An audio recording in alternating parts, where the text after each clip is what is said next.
This is the Middle-earth philosopher. Some of you may have a problem with how I'm going to phrase this, but Yuvatar, the supreme being of the Legendarium, had a hit list. It's strong wording and it might seem kind of obvious as well, but I promise you it's not. So, for example, Fëanor, who I imagine most people would think would be pretty high on that list given the things that he's done, and is also the secondary root cause for all the traumas that happen in the latter part of the First Age, after Morgoth of course, is not on that list, in my opinion. And it's not because I have a bias towards that character, but because Yuvatar gives no specific instructions on how to deal with him and what he does. Nor does he seem to discipline him despite the fact that the Elf Lord had named him in his dreadful oath. And all this segues into the nature of how someone gets on this hit list. That it's not necessarily based on good or evil necessarily, or even immediate cause and effect, but how and when those characters become obstacles to his overall plan. Let me explain. Let's take Melkor/Morgoth for example. Yuvatar was fully aware of what was going on with him before the music was even sung. And if he wasn't somehow aware of it, he sure as hell was afterwards, after him and his followers singing tried to corrupt the vision he was trying to create Arda with. Logically, that should have put him on the hit list from the very beginning. But at this particular time, it doesn't. Instead of eliminating Melkor right off the bat along with his following, and or correcting the corruption he introduced into the vision, Yuvatar instead decided to take it as a challenge of some sort.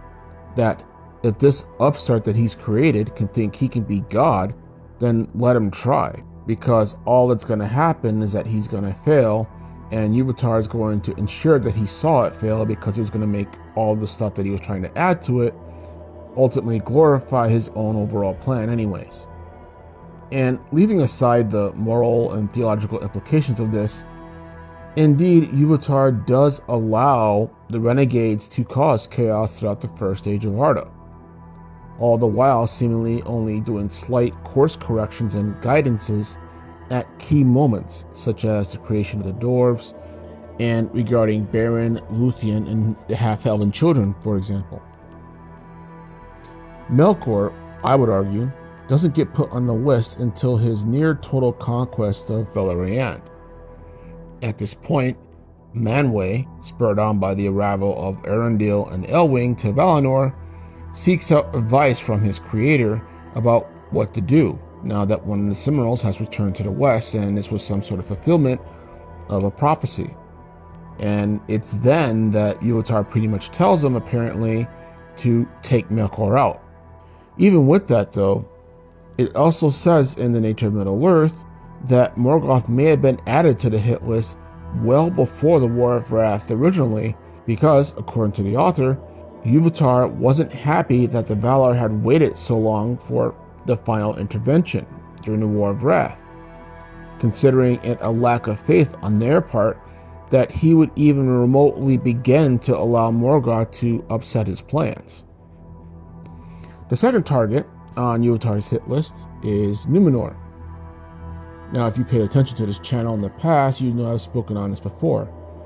But the long and short of it is this, that Numenor's rebellion and almost war with Valinor represents, I think anyway, the first clear and present danger to Yuvatar's plan because of how he decided that immortality and mortality were going to work. The Numenorians weren't initially on the hit list because their ancestors were in Yuvatar's good graces. But even as they began to become corrupted by their desires for immortality, as well as with help from Sauron, they still weren't quite written down yet. Think of it like slowly writing out someone's name in a death notebook if you're familiar with that anime, and that the curse only goes into full effect when the name is fully written out.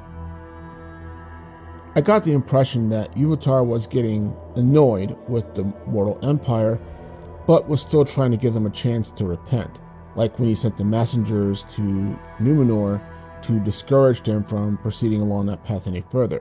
Hell, even human sacrifices didn't get the Numenorians put on that list.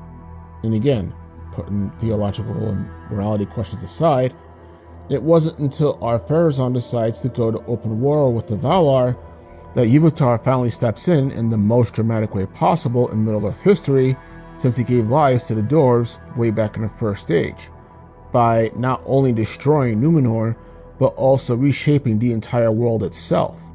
And all this because Numenor was about to break one of the fundamental rules of his overall plan, that mortals were not going to live in a land with immortals. And lastly, and somewhat obviously as well, is Sauron. It isn't a question of when Sauron is on this list, but why he's on Iluvatar's hit list.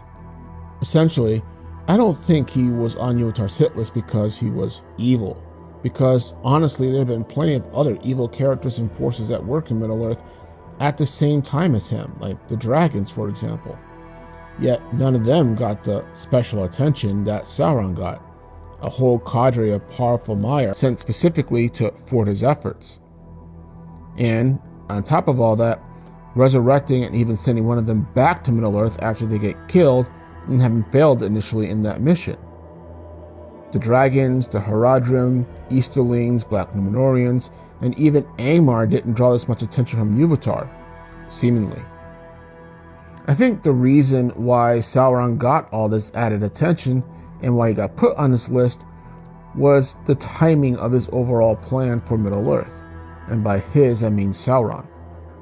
The Third Age was coming to an end, when men were supposed to take over in the world from the elves.